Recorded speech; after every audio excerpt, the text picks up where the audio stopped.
Hi, everyone. My name is Monica, and a Terminator is my bodyguard. It's up to you to decide whether I'm bragging or complaining, but you should listen to my story first. My parents hired Tyson for me when I was included in the Witness Protection Program, and I was headhunted. You may wonder what I witnessed to become an enemy number one for certain people.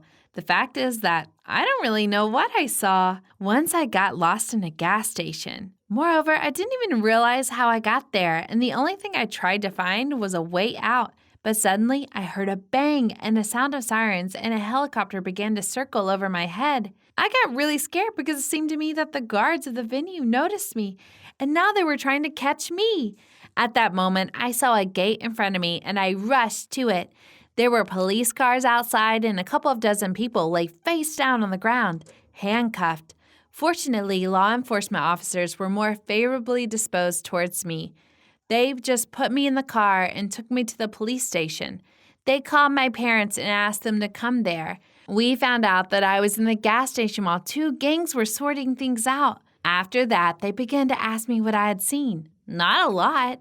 A bunch of tanks, containers, and endless labyrinths. I've been trying so hard to find a way out that even if there had been something interesting to see along my way, I simply wouldn't have noticed it. Soon they let me go, and 2 days later, my parents and I woke up because it hurt to breathe. We started coughing and our eyes were watering. We made our way to the door literally by touch, and then they started shooting at us there. It turned out that the members of one of the gangs who had been detained the day before thought I had witnessed something, and now they had to kill me right away. Death solves all problems. Well, that day they tried to get me out of the house and take me somewhere, but it turned out that the police were watching our house as well as the criminals. The police intervened in the attack on our house in time and neutralized the attackers. Awesome. I was really scared and upset since I had to fear for my life because of something I hadn't even seen. Why? What was I supposed to do? So, on the same day, the FBI officers transported me and my parents to another city, and we had bodyguards from then on. We had to live there until the trial of the gangs took place. After that, they would calm down, and I would no longer be of any importance to them. Tyson turned out to be my bodyguard. I don't know why, but sometimes he was also called the Terminator, which gave me confidence that I was safe and secure. On the whole, he wasn't like the bodyguards of my parents because he was always silent. There was never a single emotion on his face, and to tell the truth, he looked like a toy soldier. If I had believed in incredible stuff, I would have certainly thought that Tyson was some kind of robot disguised as a human being. However, Tyson was the best at what he did. He was quick, well-coordinated, he had a lightning-fast reaction.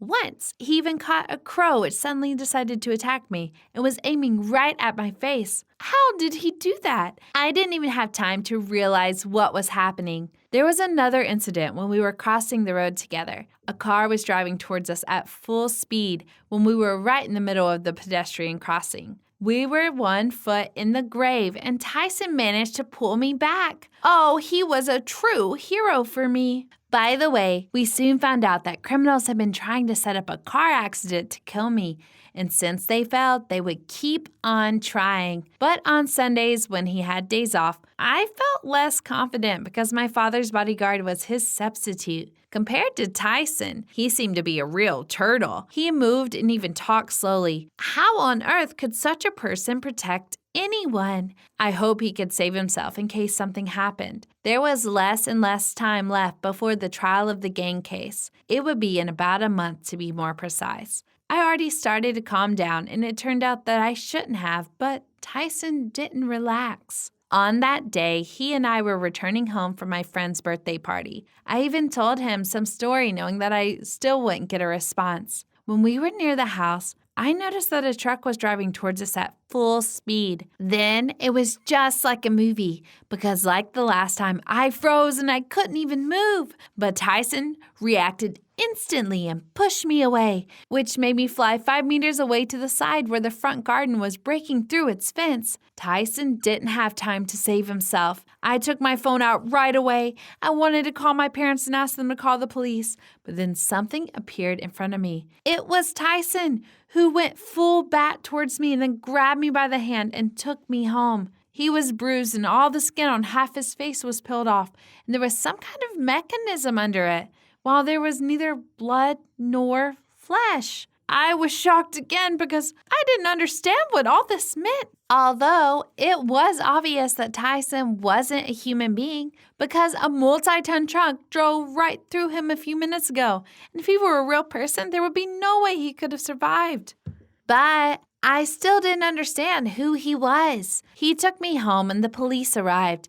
They saw Tyson's peeled skin and were shocked no less than I was. They even pointed their guns at him. Well, they shouldn't have done that. In just 2 seconds, my bodyguard knocked the guns out of their hands and covered me, pressing me against the wall. The fourth policeman fired right away, and the bullet struck Tyson's head. If you can call it a head, because we heard the bullet ricochet away from the meadow. I think Tyson didn't even notice it. It took him literally a second to get to the shooter, take his gun, and turn it into a donut with a subtle movement of his hand. I don't know how it would have ended if the FBI agents hadn't arrived right then, and they simply turned off Tyson with some kind of remote control. He fell down, making a shutdown sound, and stopped showing signs of life. After that, we went to the police station all together. The FBI agent said that Tyson had been programmed specifically to protect me, and he had been doing an excellent job until the truck appeared and the secret of the Terminator bodyguard was revealed. After that, they reminded me that I would need protection for another month, and that my parents and I would be able to get back to our normal life unless the trial was rescheduled. In the meantime, all the witnesses had to sign a gag order, which meant that we mustn't disclose information we had heard within the walls of that office. Then they let us go. I was taken home along with a new temporary bodyguard. They told me that Tyson would be back in a couple days after they fixed him, and they forbade me to go outdoors until he was back. When Tyson returned, I was extremely happy, but he wasn't the same anymore because he was taught to speak. It didn't sound like an ordinary person speaking. He talked like a robot from a movie. He said he wouldn't let anybody hurt me, and he was there to protect me. I was pleased to hear that, although I realized that he was programmed to say those words, and they had nothing to do with feelings, which he didn't have. Soon, Tyson and I survived another assassination attempt, and he heroically defended me as usual. A couple of days after the trial, I was informed that everything was over and I no longer needed protection.